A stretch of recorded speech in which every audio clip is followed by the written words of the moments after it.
You don't have to make yourself miserable to be successful. All the long nights and the maniac moments of genius, yet success isn't about working hard. Plus, you'll never feel truly satisfied by work until you are satisfied by life. So the question is, how do you take care of yourself and still make your work perform to expectation? What about the family front that's always begging for attention? If your work life is like juggling 5 balls at the same time, you are not alone. But you don't have to continue down that lane.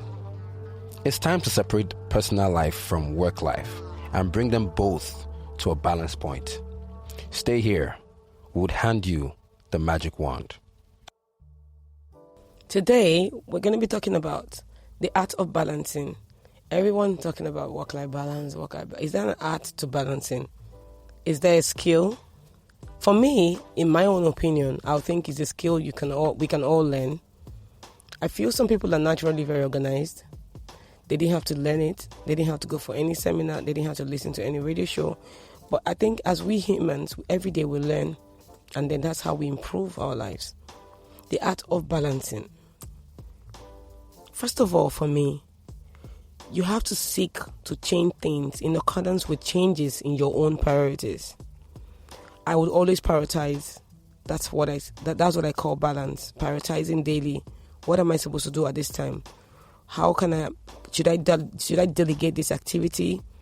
Should I call someone else to help me do this? Do I need to be in this meeting, or should we have the meeting on Zoom or GoToMeeting app?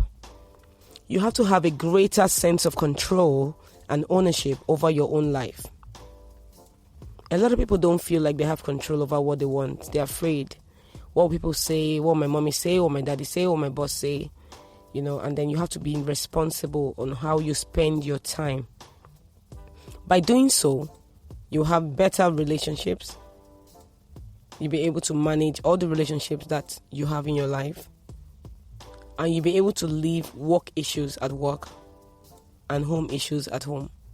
Like I tell people, when you go to work, you have to let go of the challenges you're going through at home because you don't want that to affect your work. Better still, you can speak to your HR manager so that they're able to know how to cope with you at that particular period if you're going through a very tough time that needs attention or time out from work. Through your words and your actions, like example, emphasize the need to continually assess your goals. Assess the goals that you've already written down for the day, for the week, for the month, for the year. To determine what brings you satisfaction, what makes you really happy, what gives you inner peace and balance, and to enable you to do what's best and most effective. So you're able to know that this is you prioritizing what is important to me at this time, what brings me joy, what brings me fulfillment, what makes me feel fulfilled, like I said that earlier already. So that's how you decide and say, I am going to do this now and do that later. For me, that's the art of balancing. I had an outreach on Saturday, and I've had so many events this year that I've organized, but I cannot express the amount of joy that I had going to a village to meet people who did not know me, who did not invite me.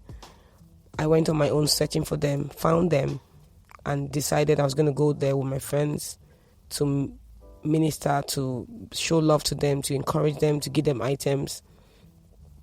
The excitement, the fulfillment it brings to me is amazing. The stress, I didn't feel any stress. For me personally, I don't wake up any day feeling sad about my life because I know I'm doing what I was born to do. I'm a life coach. I love seeing people become their best self. I'm a corporate trainer.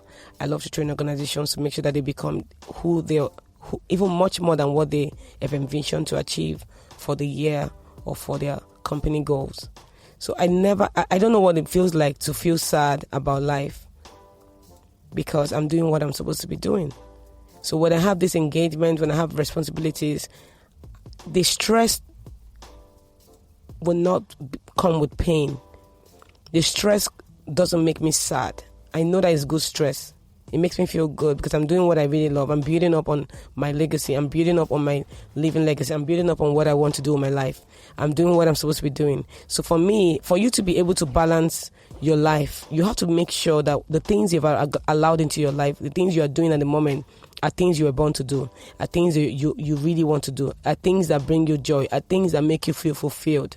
That's the first thing. Because why would people go around feeling depressed, suicidal, sad, if they don't allow a toxic man or woman into their life? If they were not able to take ownership of what they were going through in the relationship, if they were not able to make the decision when to know that this relationship is in transition, we're moving into a new season, I don't think this is going to go on. Why do we hang out with people who are toxic? That's also another way to balance. Some engagements, you want to support them, you can send in your money or your gift and you don't have to show up. Prioritizing your time, prioritizing your relationship, knowing what makes you very happy. The stress would only just be, I need to just take a shower and sleep, wake up and I'm recharged because I'm doing everything I want to do with my time. I'm spending time with the right people. I love what I do for a living. And I'm making sure everyone around me is happy. Within my own company, there's understanding, there's clarity. Everyone feels loved and they know what they're supposed to do. They are well trained to do their job, to support me at home. And that's what I would call the art of balancing. You being in charge. You being the driver. You're the driver of your life. You're not leaving it to other people. You're not living your life to please people. You're not a people pleaser. You're a leader. You take ownership of that time that you've been given. That's your life is a gift. That's all today for the art of balancing. Thank you. Don't lose your life before it begins. Don't miss any episode of Work-Life Balance. It's the way to stay above everything else without losing touch with them. See you at the next one. Don't forget to tell someone, only on Africa Business Radio.